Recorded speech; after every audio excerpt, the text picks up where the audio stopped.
하나님의 말씀 이사야 66장에 있는 말씀을 보겠습니다. 이사야 66장 1절부터 4절까지 있는 말씀을 제가 읽겠습니다.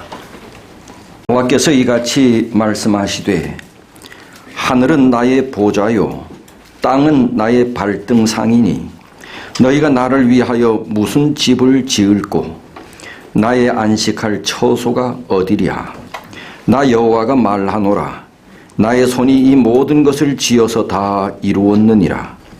무릇 마음이 가난하고 심령에 통회하며 나의 말을 인하여 떠는 자 그 사람은 내가 권고하려니와 소를 잡아 드리는 것은 살인함과 다름이 없고 어린 양으로 제사 드리는 것은 개의 목을 꺾음과 다름이 없으며 드리는 예물은 돼지의 피와 다름이 없고 분향하는 것은 우상을 찬송함과 다름이 없이 하는 그들은 자기의 길을 택하며 그들의 마음은 가증한 것을 기뻐한즉 나도 유혹을 그들에게 택하여 주며 그 무서워하는 것을 그들에게 임하게 하리니 이는 내가 불러도 대답하는 자 없으며 내가 말하여도 그들이 청종하지 않고 오직 나의 목전에 악을 행하며 나의 기뻐하지 아니하는 것을 택하였음이니라 하시니라.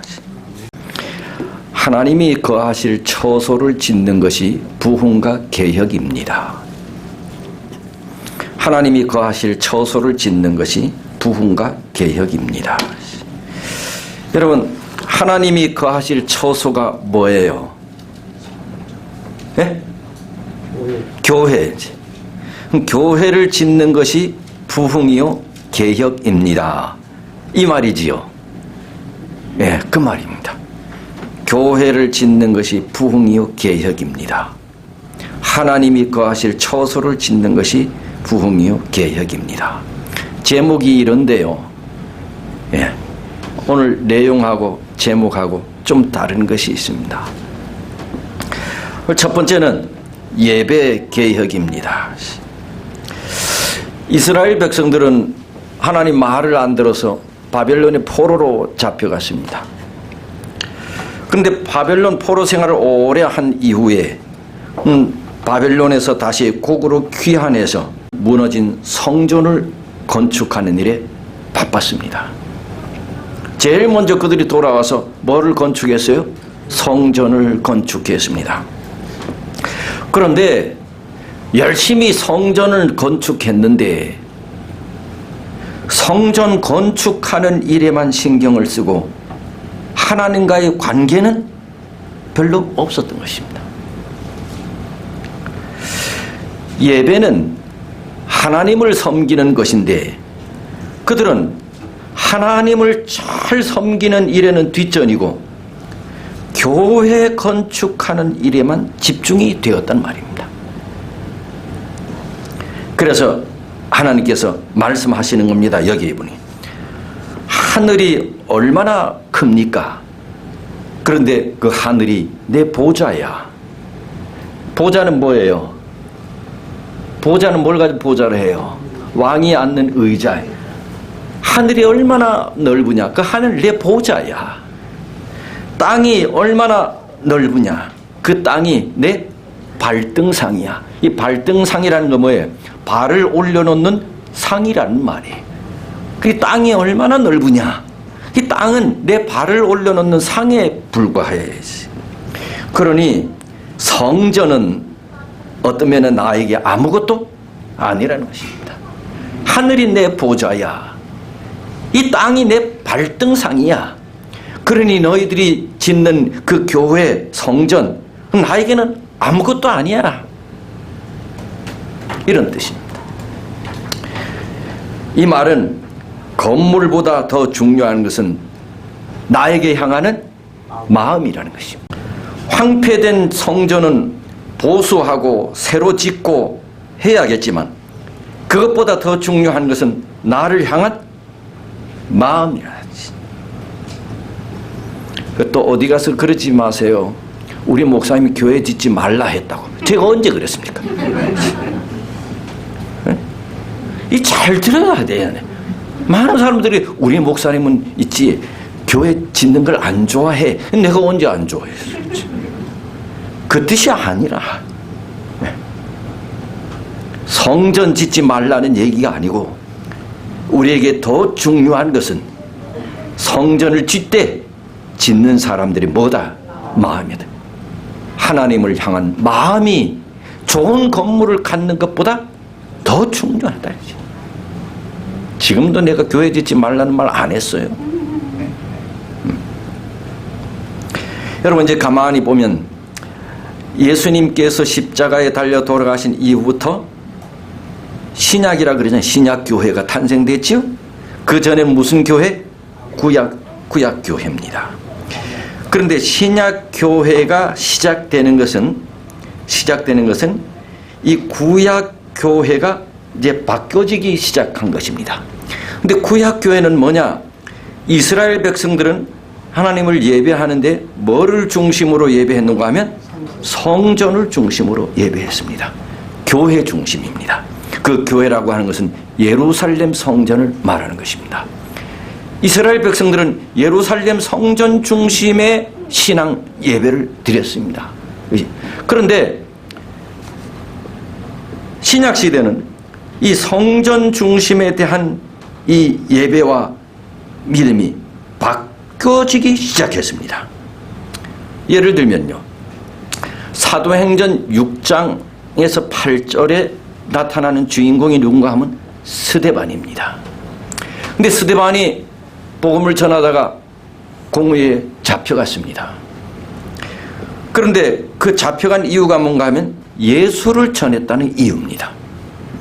그런데 왜 예수를 전하는데 공회에 잡혀갔느냐? 그들이 이것 때문에 그랬습니다. 예수가 한 일을 스데반이 하는 것입니다. 진위 여부를 묻는데 대제사장이 추궁하자 스데반이 이스라엘의 역사에 대해서 아브라함 시대 때부터 지금 시대까지 쫙 역사를 말해야지. 그런데 역사를 말하다가 아주 가장 주목되는 한 대목이 있는데 스데반의 육성으로 들리는 예루살렘 성전에 대한 비판입니다. 그것이 사도행전 7장에 나왔습니다. 사도행전 7장. 아브라함 시대 때부터 지금까지 이스라엘의 역사를 쫙 얘기하는데 이 공회에 참석한 의원들이 그냥 입을 허 벌리고 뿅 갔어. 너무나 이렇게 말을 잘하고 역사를 내끼는 거예요. 근데 듣는데 가장 하이라이트가 뭔가 하면 스데반의 육성으로 들리는 예루살렘 성전에 대한 비판입니다. 7장 46절. 다윗이 하나님 앞에서 은혜를 받아 야곱의 집을 위하여 하나님의 처소를 준비케 하여 달라 하더니 솔로몬이 그를 위하여 집을 지었느니라. 그러나 지극히 높으신 이는 손으로 지은 곳에 계시지 아니한다. 아니, 그럼 뭐에 계시지 않는다는 거예요? 성전에 계시지 아니한다. 그래 이제 이 의원들이 뿅 간 겁니다. 뭐에 대한 도전이에요? 지금 종교에 대한 도전입니다. 주께서 가라사대 하늘은 나의 보좌요 땅은 나의 발등상이니 너희가 나를 위하여 무슨 집을 짓겠으며 나의 안식할 처소가 어디뇨? 이 모든 것이 다 내 손으로 지은 것이 아니냐? 이 많이 듣던 거죠 이거? 어디 나오는 거예요? 이사야 66장. 방금 본문 성경 읽은 거죠. 이 성경절을 딱 들이대면서 하나님은 성전에 계시지 않는다. 이 뭔 벼락 맞아 죽을 얘기잖아요. 그런데 스데반이 이 말을 한 것은 누구 말을 인용한 것이나 다름이 없는가 하면 예수님의 말을 인용한 것이나 다름이 없어. 예수님이 공회에 잡혔어. 잡혀간 여러 이유 가운데 하나가 뭐냐 하면 이 성전을 헐어라. 내가 사흘 만에 다시 세우겠다. 무슨 이 벼락 맞을 소리야. 이 성전을 헐라니 성전에 대한 정면 도전인 것입니다. 아니 이스라엘 백성들의 신앙은 뭐 중심인데 교회 중심인데 교회를 헐라니 이건 하나님에 대한 도전으로 받아들인 것입니다. 얘 안 되겠다. 그래서 예수님을 잡아들인 거지요. 근데 그 똑같은 일을 지금 누가 하는 거예요? 스데반이 하는 것입니다. 스데반이 거론한 이 선지자의 글이 바로 오늘 읽었던 이사야 66장이에요. 스데반은 이스라엘 백성들과 지도자들의 성전 신앙에 대해서 정면 도전하는 것입니다. 이것은 예수께서 먼저 도전한 것이지요. 스데반의 순교와 더불어 초대교회에 거대한 핍박이 시작되었습니다. 그리고 12 사도들만 예루살렘에 남겨두고 모든 하나님의 백성들은 다 핍박으로 인해서 뿔뿔이 헤어져 도망갔습니다. 스데반의 순교와 신자들에 대한 박해는 성전 신앙에서 예수를 갈망하는 사람들의 예수 공동체 교회로 바뀌어지기 시작한 것입니다. 이것이 신약 교회입니다. 그러니 신약 교회는 교회 중심체가 아니고 흩어지는 예수를 사랑하는 사람들의 공동체로 바뀌어지게 된 것입니다. 건물 공동체에서 예수를 사랑하는 사람들의 공동체로 바뀌어졌다. 이게 신약 교회. 지극히 높으신 분은 손으로 지은 곳에 계시지 않는다는 것이래. 그래서 이 스데반의 이 성전관은 뭐냐? 사람이 손으로 지은 건물, 예수 공동체 사람, 건물과 사람. 예? 스데반의 이 사상 속에 성전에 대한 개념이 건물과 사람. 구약시대에는 건물이었다면 신약시대에는 뭐래? 사람이다. 예수님을 참으로 사랑하는 사람들의 공동체가 그게 뭐다? 교회다. 그게 교회다. 성전이라는 건물을 추종하던 종교가 하나님의 말씀을 따르는 사람들의 종교로 변혁된 것입니다.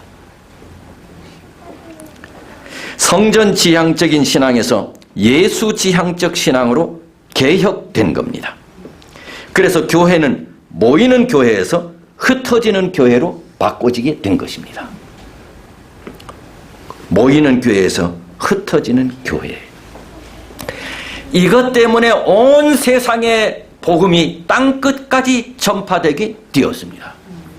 하나님의 백성들이 다 핍박으로 도망갔습니다. 서울 대도시에는 12 사도들만 남게 되었습니다. 도망간 사람들이 어떤 사람들은 공릉동으로 도망가고 어떤 사람은 강원도로 가고 어떤 사람은 전라도로 가고 어떤 사람은 경상도로 가고 가면서 그들이 뭐를 정했어요? 복음을 전했습니다. 그래서 초대교회의 이런 핍박을 통하여 흩어진 하나님의 백성들이 그들 역사 때문에 온 땅에 이스라엘을 건너넘은 온 땅에 복음이 증거되게 되었습니다. 빌립 같은 사람이 도망가면서 복음을 전하자 아프리카 사람 4시에게 복음이 전화되었어요. 4시. 4시가 그 사람이 아프리카예요. 그래서 아프리카에도 복음이 전해지게 되었고요. 사도 바울 같은 사람은 하나님의 백성을 핍박하여 잡아 죽이러 가다가 하나님을 만나 개종해서 그들이 유럽에 가서 그가 복음을 전하고요.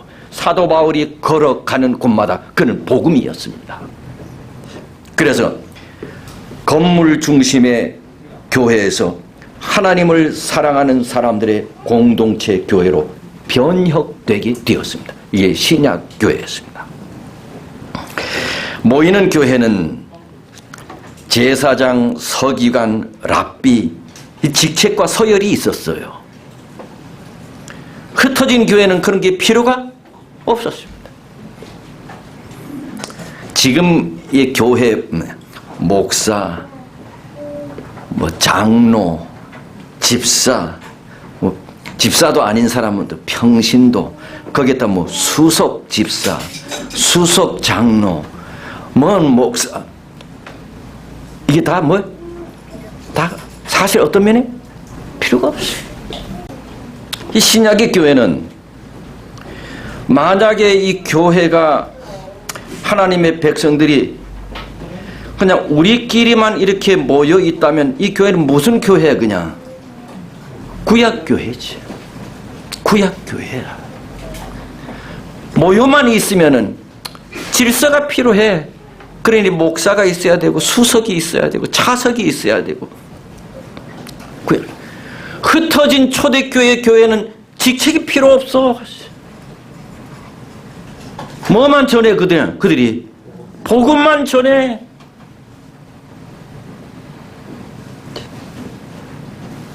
이 성전을 헐라 내가 사흘 만에 내가 다시 일으키리라.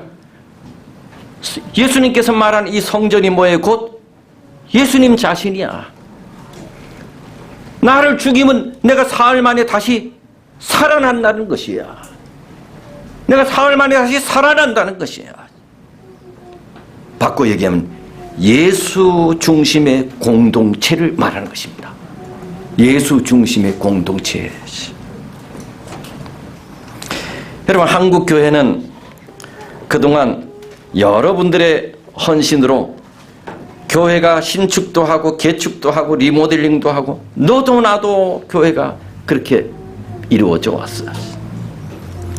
그리고 모든 교회들마다 교회 성장이라고 하는 이름으로 교회 신개축에 올인했습니다. 그래서 이제는 웬만하면 다 뻐젓한 교회를 다 갖고 있어.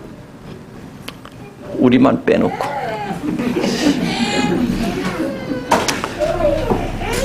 좋은 일이야. 많은 사람들을 교회 안으로 모아들이는데도 세계 교회에서도 인정받을 만해. 스스로 자부심과 긍지 그리고 스스로 자평하고 있어. 이는 개신교회뿐만 아니라 우리 안식일 교회도 마찬가지야. 저는 강릉교회 출신입니다. 제가 학생 졸업하기 전까지만 해도 어릴 때부터 그 다니는 교회는 판자 교회였습니다. 널빤지로 이렇게 붙여진 그런 커다란 공간에 옛날 다 그랬지만 겨울에는 중간에 뭐가 있어요? 난로. 그 난로 있으면요, 그 여집사들이 옛날에 반드시 수금하면 뭐 입고 했어요? 한복을 반드시 입었어. 참 보기가 예뻤어. 근데 한복이 치마가 좁아요, 넓어요? 그러면 이 난로 옆으로 이렇게 가다가 치마 태워 먹는 일은 한두 번이 아니야. 그리고 이제 겨울에는 끝나면 다들 어디 가까이 모였어? 난로. 그럼 가까이 모여서 또 우리가 그냥 찌지 않고 손을 어떻게 해? 이렇게 하자. 그리고 또 점점 가까이 하잖아. 이러다가 뜨거워 하던 손댄 사람들이 한둘이 아니야. 그리고 내 다니던 그 교회 그 밖에 판자는요, 구멍이 수십 개 구멍이 이렇게 났어요. 그 구멍이 뭔지 아세요? 광솔. 네? 광솔? 아니에요. 6.25 때 총 맞은 구멍들이에요. 네, 총자국입니다. 그런 교회들이, 그런 교회여도 강릉교회는 우리 동정한 합회에서도 그래도 괜찮은 교회였다고. 그것보다 못한 교회들이 수두룩했어. 장로님 옛날은 아시죠? 그런 교회들이 수두룩했어. 그런데 그런 시절에 교회에서 하나님을 사랑하는 백성들은 정말 난로처럼 뜨거웠어. 주님이 곧 오신다고 뜨거웠어. 그런데 그 이후 강릉교회는 두세 번의 교회 신개축을 했어. 내가 합회에 있으면서 모든 동종합회 교회 다 다녀봤어. 이제는 그런 교회가 없어. 다 웬만하게 버젓이 다 갖췄어. 다 버젓이 다 갖췄어. 우리 교회만 빼놓고.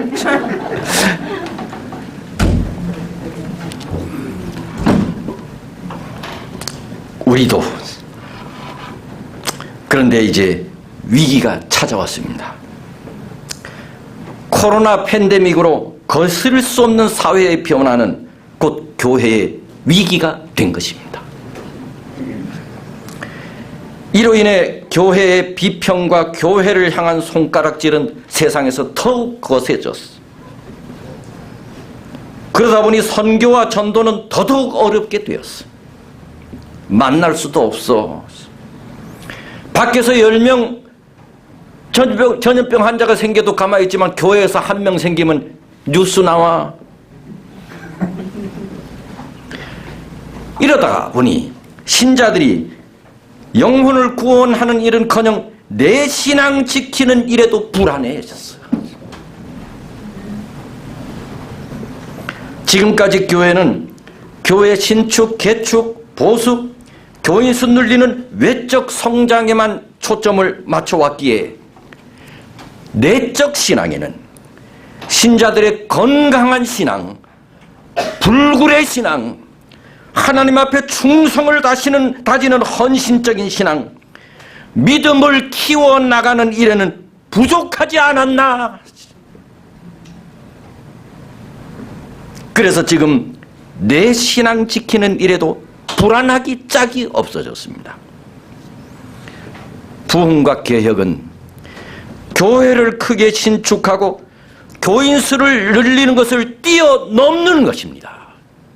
그래서 예루살렘 성전은 거대하게 지어지고 교회들은 다 이곳저곳에서 괜찮은 근사한 교회들로 다 가꾸어졌는데 3절에 보니까 이사야 66장 3절에 보니까 소를 잡아 드리는 것은 살인함과 다름이 없고 어린 양으로 제사 드리는 것은 개의 목을 꺾음과 다름이 없으며 드리는 예물은 돼지 피와 다름이 없고 분향하는 것은 우상을 찬송함과 다름이 없고. 이것들이 다 뭐예요? 교회 예배 드릴 때 지금 나타나는 행위잖아요. 성전 예배의 지금 모습이에요. 성전 예배를 드리는데 하나님께서 성전 예배를 드리라고 명하셨는데 하나님께서 명하신 대로 드리는 예배가 뭐래요? 개 목을 꺾고요, 돼지 피와 다름이 없고요. 교회 예배가 이렇게 타락했다. 내가 그거 안 받겠다. 그리고 그들은 누구의 길을 택하여? 그들은 누구 길을 택하여? 자기 길을 택했다. 이 말은 교회가 세속화가 되었다. 타락했다. 자기 길을 택했다. 누구 길을 가야 되는데? 하나님의 길을 택해야 되는데 사람들이 하나님 믿으면서도 자기 길로 간대요. 세속화에 세속화. 어떻게 세속화가 됐느냐? 쭉 읽어보면 종교 지도자들이 사리 사욕에 파묻혀 있어. 종교 지도자들이 교회를 상업주의로 이끌어가. 교회가 장사하는 것이야. 종교 지도자들이 교회를 치리하면서 재물을 탐해. 백성들은 방탕한 이방 종교의 사조를 교회 안에 끌어들여와. 교회가 세속화되었어. 그러면서 자연히 그들의 삶이 세속화되었어. 예배와 교회의 세속화를 개인들의 삶이 세속화되었기 때문이라고 말해. 그래서 교회와 예배가 개혁돼야 된대. 어떻게? 우리 개인의 삶이 개혁되어야 된대.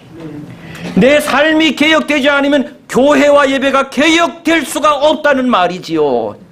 내가 개혁이 되어야 된다는 말이지. 하나님의 백성인 내가 개혁이 되어야 된다는 말이지. 자기의 길을 갔대. 인본주의입니다. 자기 생각을 하나님 말씀보다 더 높여 십자가 얘기하면 고루한 것으로 여겨. 또 저 얘기하네. 십자가가 고루하게 느껴지나요? 자기 생각을 하나님 말씀보다 더 높여. 텔레비에 나오는 어떤 박사의 강의를 하나님 말씀보다 더 높여. 텔레비전에서 그러는데 텔레비전에서 그러긴 뭐 그래. 텔레비전에서 어떤 박사가 말하는데 그거는 그 사람 말이지. 아니, 하나님의 백성들이 하나님께서 말씀하시기를 이래야 되지. 성경이 말하던데 이래야 되지. 예언의 신에서 이렇게 말하는데 이래야 되지. 그 말은 하나도 안 하고 한 개도 안 하고 텔레비전에서 말하는데, 텔레비전에서 어떤 박사가 말하던데 하나님의 백성의 삶이 타락하니 교회가 타락한 것이지요.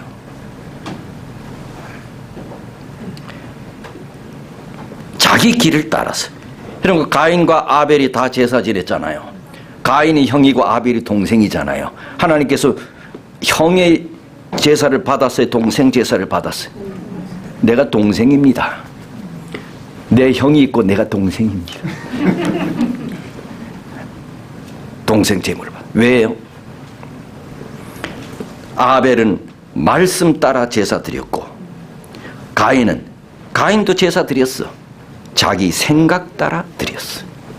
하나님께서 누구 제물 받으셨다고? 아벨 제물 받으셨다고. 하나님의 백성이 타락하고 교회가 타락하면 하나님 말씀보다 누구 생각대로요? 자기 생각대로 믿음 생활한다는 거야. 그러면서 하나님께서 기뻐하시는 예배는 어떤 예배냐? 66장 2절입니다. 나 여호와가 말하노라. 나의 손이 이 모든 것을 지어서 다 이루었느니라.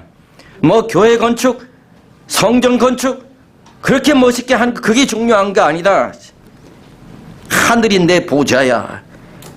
이렇게 넓은 땅덩어리가 내 발등상이야. 내가 원하는 것은 2절에 물은 뭐하고 마음이 가난하고요, 심령이 통회하고요, 누구 말을 인하여 떠는 자? 하나님 말을 인하여 떠는 자. 나는 그런 예배 나는 좋아한다. 먼저 마음이 가난해야 한대요. 마음이 가난하다는 뜻은 뭐예요? 한마디로 말하면 마음이 가난하다, 하나님의 은혜를 사모하는 것을 말합니다. 하나님의 은혜에 대한 사모함, 갈급함. 여러분은 이 교회에 올 때 하나님의 은혜에 대해서 갈급한 마음으로 오시나요? 여러분의 매일의 삶 속에서 하나님의 은혜에 대해서 갈급하나요? 난 하나님의 은혜가 필요한 사람이라고 느끼나요? 마르다와 마리아가, 마르다 마리아 누가 언니예요? 마르다가 언니, 마리아가 동생. 예수님께서 언니를 칭찬해서 동생 칭찬해요. 그러고 보면 형보다 동생 칭찬하고 언니보다 동생 칭찬하고 동생이 난가 봐. 마르다는 언니야. 뭐 하는 일이 바빴다 그랬어? 부엌에서 준비하는 일이 바빴어. 교회 예배는 안 드리고 열심히 뭐 해? 식사 준비해. 마리아는 뭐에 바빴어? 하나님의 말씀.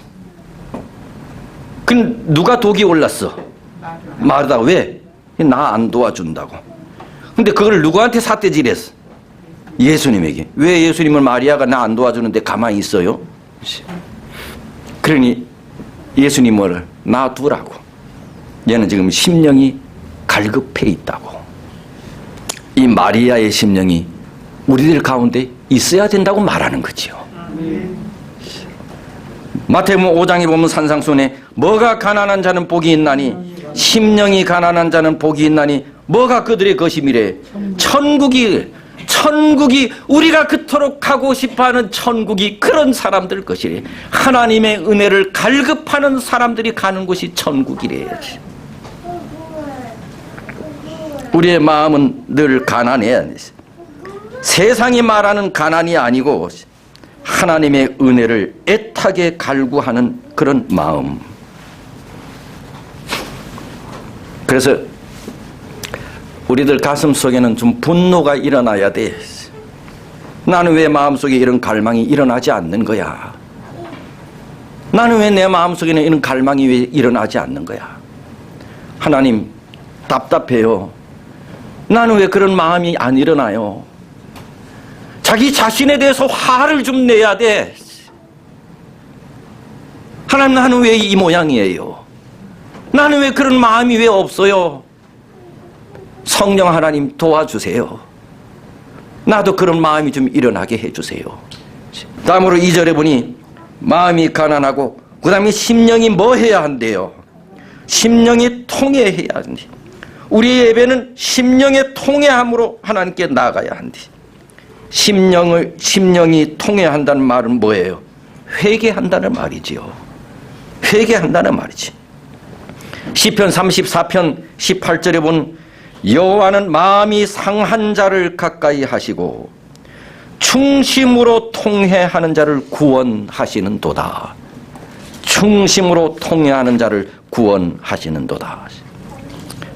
우리가 하나님을 예배할 때는 회개함으로 나가야 된다는 거죠. 바리새인과 세리의 기도를 우리 아시지요. 세리는 감히 가까이 갈 수가 없어. 세리는 멀리 서서 눈을 들어 하늘을 쳐다보지도 못하고 가슴을 치면서 하나님 나를 불쌍히 여겨주세요. 나는 죄인 이로소이다. 통회하는 마음으로.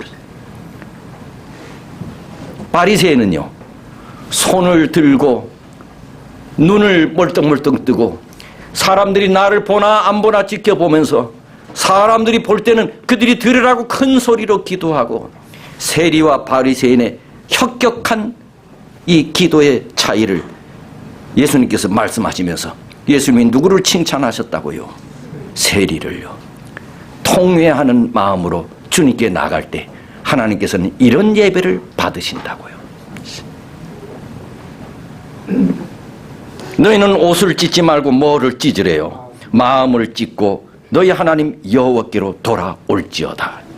요엘서 2장 13절에 심령에 통회하는 마음을 찢는 회개하는 마음으로 하는 자는 복이 있나니 그들이 위로를 받을 것이며 애통하는 자는 복이 있나니.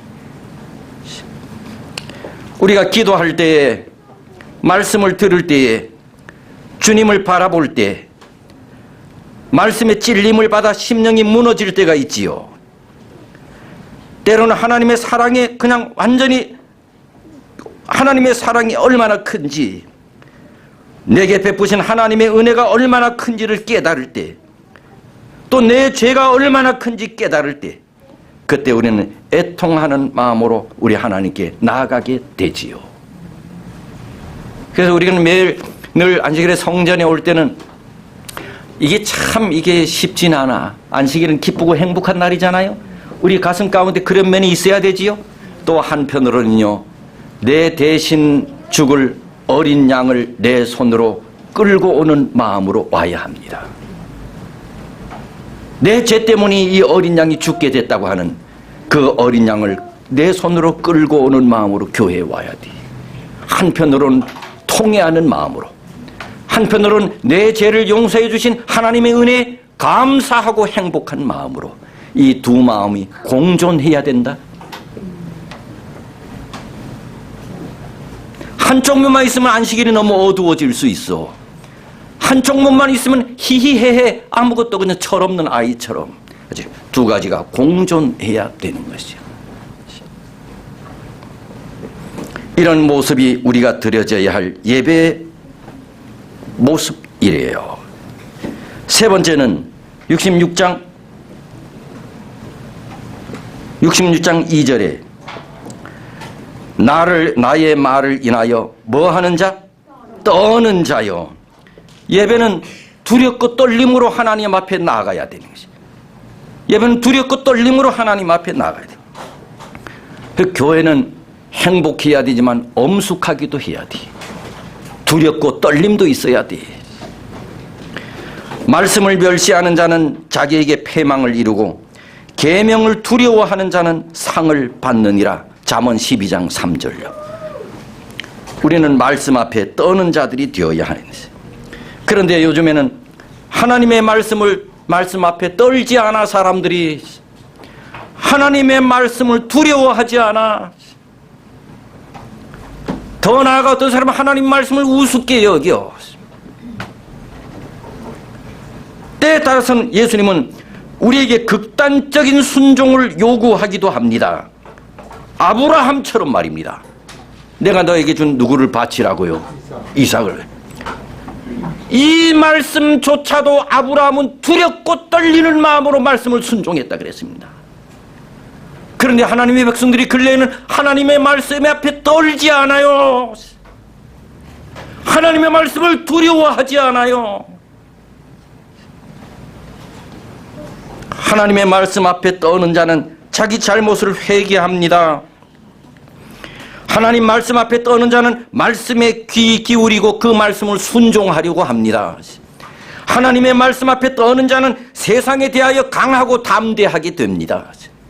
하나님 말씀 앞에 떠는 자는 어떤 난관과 어려움을 닥칠 때도 믿음으로 잘 극복합니다. 하나님 말씀 앞에 떠는 자는 하나님의 말씀을 아주 존귀히 여깁니다. 하나님 말씀 앞에 떠는 자는 하나님의 말씀에 자신의 삶을 내겁니다. 하나님 말씀 앞에 떠는 자는 하나님의 길을 알기 위해 하나님 말씀 앞에 섭니다. 하나님 말씀 앞에 떠는 자는 하나님의 뜻을 알기 위해 하나님 말씀 앞에 섭니다. 하나님 말씀 앞에 떨지 않으면 말씀을 연구하고 묵상하고 퀴티를 해도 그것이 나에게 아무 효력이 없습니다. 말씀이 나를 변화시키지 못합니다. 하나님 말씀 앞에 떨지 않는 사람은 하늘과 땅과 모든 피조물은 하나님의 작품입니다. 하나님은 당신의 능력으로 지구와 온 우주를 유지하십니다. 그분은 사람이 지은 건물에 갇혀 계시지 않습니다. 그런 건물들은 나름대로 용도가 있겠지만 거기서 예배하는 자들의 마음속에 겸손과 통회와 순종의 정신이 없다면 건물은 아무 의미가 없습니다. 우리 속에 하나님이 거하실 처소를 찾는 것이 부흥이요 개혁입니다. 이것이 오늘 제가 설교 제목이지요. 하나님의 거하실 처소를 짓는 것이 부흥이요 개혁입니다. 이제 이 제목의 뜻을 이해하시겠습니까? 하나님의 거하실 처소를 짓는 것, 이게 뭐예요? 교회 건축이잖아. 성전 건축이잖아요. 그것이 부흥이요 계획이다. 하나님이 거하실 성전 건축이요. 어디서 하자는 겁니까? 내 마음속에서요. 내 마음이, 내 삶이요, 하나님께서 거하실 만한 성전이 되어야 한다는 말입니다. 그것이 우리가 겉으로 드러나는 교회 건물보다 더 중요하다는 것입니다. 말씀을 마치겠습니다. 하나님 아버지, 오늘 거룩한 날 또 이 말씀을 통하여 주님을 만나는 이 시간, 하나님께서 우리에게 말씀해 주셔서 감사합니다. 들을 수 있는 귀를 주셔서 듣게 하시고 성령 하나님께서 우리 가운데 함께 하사 말씀에 은혜가 있게 해 주시니 감사합니다. 하나님, 은혜로 끝나기를 원치 않으니 성령 하나님 우리 속에 오셔서 우리가 느끼고 듣고 배운 대로 우리의 삶에 실천하여 우리가 성전에서만 교인이 아니라 늘 우리의 삶 속에 우리 하나님이 살아계시는 성전이 되도록 인도해 주시옵소서. 이제는 우리 하늘 아버지의 크신 사랑, 주님의 다함이 없는 은혜, 성령 하나님의 감화 감동하심이 다가오는 한 주일 동안 충만히 역사해 주시기를 예수님의 이름으로 축원하옵나이다. 아멘.